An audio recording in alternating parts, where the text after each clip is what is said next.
에스겔 9장 1절에서 11절까지 말씀을 교독합니다. 또 그가 큰 소리로 내 귀에 외쳐 이르시되 이 성읍을 관할하는 자들이 각기 죽이는 무기를 손에 들고 나오게 하라 하시더라. 내가 보니 6사람이 북향한 윗문 길로부터 오는데 각 사람의 손에 죽이는 무기를 잡았고 그 중에 한 사람은 가는 베옷을 입고 허리에 서기관의 먹그릇을 찼더라. 그들이 들어와서 놋제단 곁에 서더라. 그룹에 머물러 있던 이스라엘 하나님의 영광이 성전 문지방에 이르더니 여호와께서 그 가는 베옷을 입고 서기관의 먹그릇을 찬 사람을 불러 여호와께서 이르시되 너는 예루살렘 성읍 중에 순행하여 그 가운데에서 행하는 모든 가증한 일로 말미암아 탄식하며 우는 자의 이마에 표를 그리라 하시고 그들에 대하여 내 귀에 이르시되 너희는 그를 따라 성읍 중에 다니며 불쌍히 여기지 말며 긍휼히 여기지 말고 쳐서 늙은 자와 젊은 자와 처녀와 어린이와 여자를 다 죽이되 이마에 표 있는 자에게는 가까이 하지 말라. 내 성소에서 시작할지니라 하시매 그들이 성전 앞에 있는 늙은 자들로부터 시작하더라. 그가 또 그들에게 이르시되 너희는 성전을 더럽혀 시체로 모든 뜰에 채우라. 너희는 나가라 하시매 그들이 나가서 성읍 중에서 치더라. 그들이 칠 때에 내가 홀로 있었는지라 엎드려 부르짖어 이르되 아하 주 여호와여 예루살렘을 향하여 분노를 쏟으시오니 이스라엘의 남은 자를 모두 멸하려 하시나이까. 그가 내게 이르시되 이스라엘과 유다 족속의 죄악이 심히 중하여 그 땅에 피가 가득하며 그 성읍에 불법이 찼나니 이는 그들이 이르기를 여호와께서 이 땅을 버리셨으며 여호와께서 보지 아니하신다 함이라. 그러므로 내가 그들을 불쌍히 여기지 아니하며 긍휼을 베풀지 아니하고 그들의 행위대로 그들의 머리에 갚으리라 하시더라. 같이요. 보라 가는 베옷을 입고 허리에 먹그릇을 찬 사람이 복명하여 이르되 주께서 내게 명령하신 대로 내가 준행하였나이다 하더라. 아멘. 할렐루야. 하나님의 크신 은혜와 평강이 오늘도 변함없이 여러분 가운데 가득 넘치기를 주님의 이름으로 축원합니다. 어제 8장에서 하나님께서는 환상 중에 에스겔을 예루살렘 성전으로 이끄셔서 그곳에서 자행되는 정말 패역한 일들, 그러니까 이제 하나님을 떠난 하나님의 성소에서조차 이제 우상 숭배하는 그 현장을 목독해 하셨습니다. 오늘 말씀은 이제 거기에서 이어지는 말씀인데요. 이제 6명의 이 형 집행인들이 이제 등장하죠. 2절 보면 내가 보니 6사람이 북향한 윗문 길로부터 오는데 각 사람의 손에 죽이는 무기를 잡았다. 이제 그래요. 북쪽에서부터 왔습니다. 이제 이스라엘에 있어서 이제 북쪽이라고 하는 것은 이스라엘의 이제 그 나라를 이제 침략하는 침략자들의 주요 루트입니다.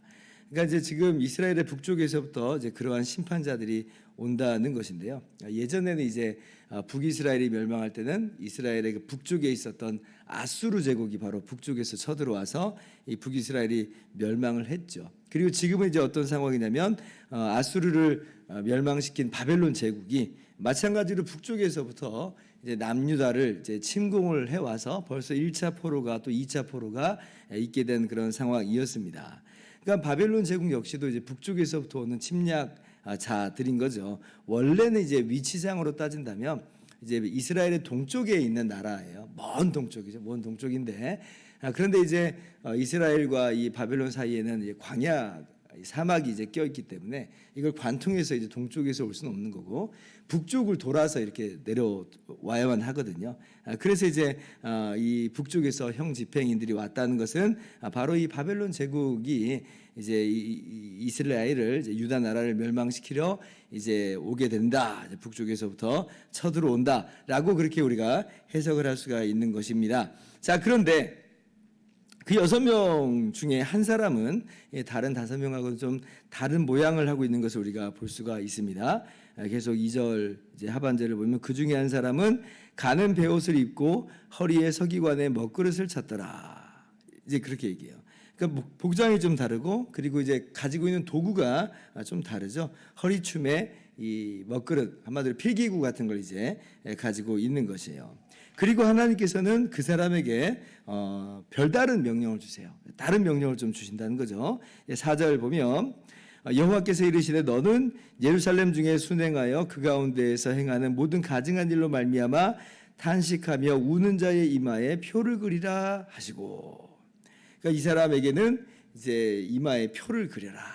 이 이스라엘의 죄악에 대해서 정말 탄식하고 우는 회개하는 사람들이죠. 그 사람들의 이마에 표를 그리라라고 말씀하세요.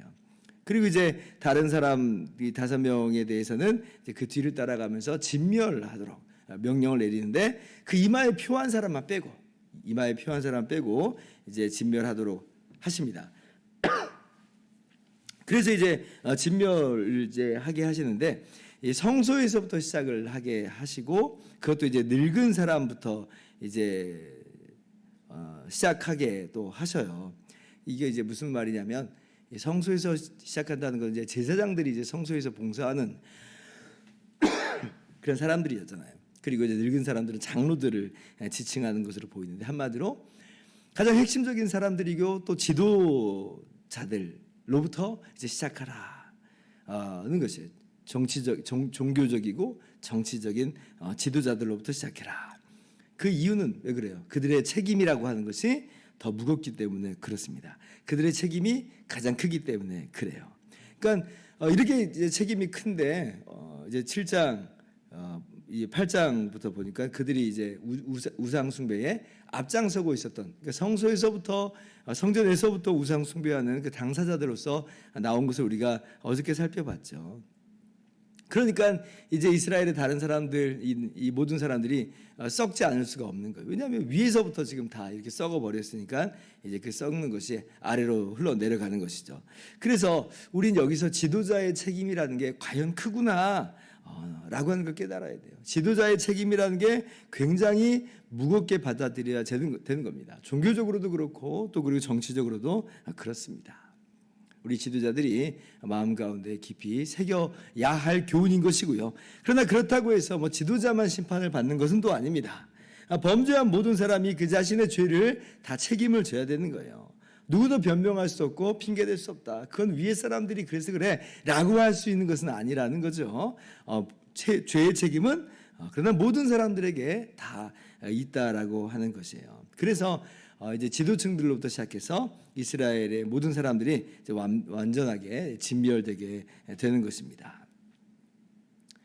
물론 표 있는 사람은, 이마에 표 맞은 사람은 이제 삽니다. 네, 맞아요. 그런데 이제 8절 이하를 보면 에스겔이 이 현장을 보면서 엎드려 부르짖죠. 지금 모두 다 이 8절 이스라엘의 남은 자를 모두 다 멸하려 하시나이까 이렇게 엎드려서 부르짖는 걸 보면 표 맞은 사람이 많다 적다 아마도 거의 없나 보다라고 우리가 생각을 할 수가 있는 거예요. 정말 한 줌도 안 되는 이제 그런 사람들만 남아 있는 것이고 다른 사람들은 다 이제 죽임을 당하고 있어요. 그래서 지금 소수의 사람들만 심판을 받으면 아우 저놈들 저래도 싸라고 하겠지만 지금 다 죽어나가는 이 심판 현장 속에서 에스겔은 정말 부르짖어 하나님께 간구할 수밖에 없는 정말 그런 안타까운 그런 상황이고 그만큼 이스라엘은 이제 타락한 상황이라고 하는 것을 우리는 잘 알 수가 있는 것입니다. 그러니 하나님께서 이렇게 하나님을 떠난 백성들을 떠나실 수밖에 없는 거예요.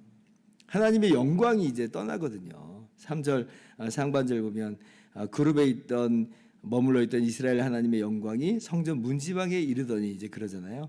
하나님의 영광이 원래는 이제 성소 위에 언약궤 위에 두 그룹 사이에 이제 하나님이 영광을 두십니다. 언약궤 위에 속죄소라고 있는데 바로 그 속죄소에 하나님의 영광의 임재를 이제 두시는 거예요. 물론 하나님 온 우주 만물에 충만하시지만 또 심지어 초월하신 하나님이시지만 특별한 언약적인 그러한 관계로서 영광의 임재를 이스라엘 가운데 두신다라고 그렇게 하신 것인데 그런데 지금 그 영광의 임재를 거두시죠.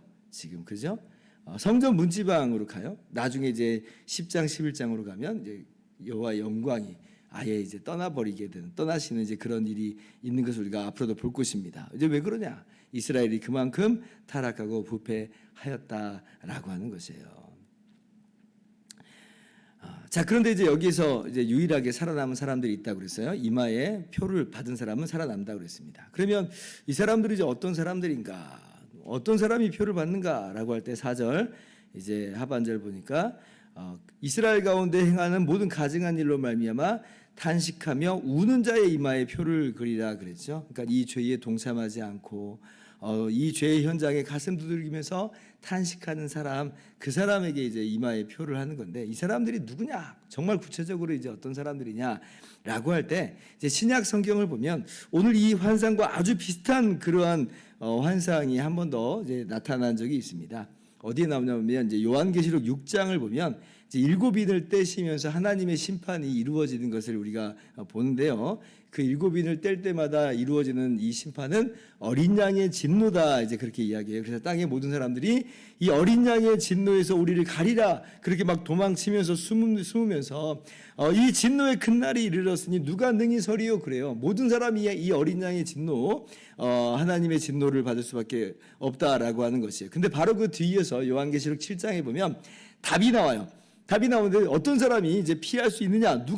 누구도 능히 설 수 없는데, 근데 이 어린 양의 진노를 면하는 사람들이 나온다는 거예요. 14만 4천 명이 나오죠. 14만 4천 명.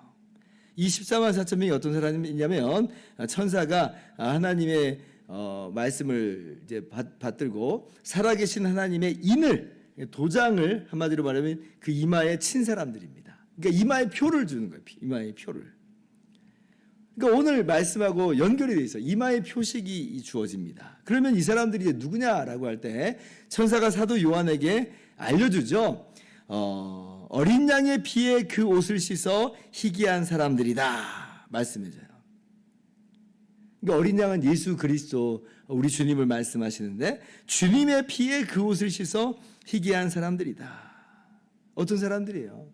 우리들이죠, 우리들. 그러니까 신약에서 이 모든 것들이 밝히 드러나는데 이게 어떤 의미인 것이냐라고 할 때에 바로 우리도 똑같은 죄인인데 우리의 죄에 대해서 가슴을 두들기면서 회개하면서 오직 예수님만을 믿는 우리들, 바로 이들에게 살아계신 하나님의 도장을 찍어주세요.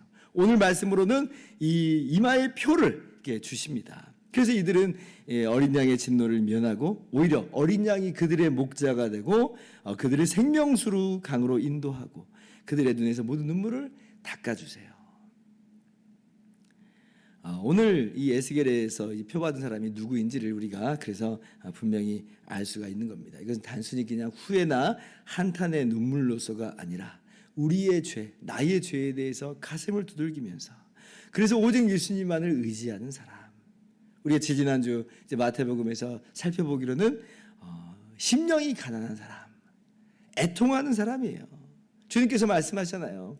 심령이 가난한 자는 복이 있나니 천국이 그들의 것이며 애통하는 자는 복이 있나니 그들이 위로를 받을 것입니다. 그들이 자격이 있어서가 아니라 자신의 죄를 회개하고 오직 예수님만을 의지할 때에, 주님께로 나왔을 때에 주님께서 그렇게 이마에 표를 주시고 살아계신 하나님의 도장을 찍으시며 그렇게 성령으로 주님과 한 몸을 이루게 하셔서 구원하여 주시는 거예요. 정말 기가 막힌 은혜인 것이죠. 우리가 뭔가를 잘나서 뭔가 수행해서 이룬 것이 아니고 오직 주님께서 십자가에서 다 이루신 복을 우리 가운데 거저 주시는 것이에요. 그래서 오늘 말씀 보면서 정말 이스라엘의 심판을 보면서 우리가 가슴을 두들깁니다. 왜냐하면 우리도 똑같은 자리에 있는 사람들이니까.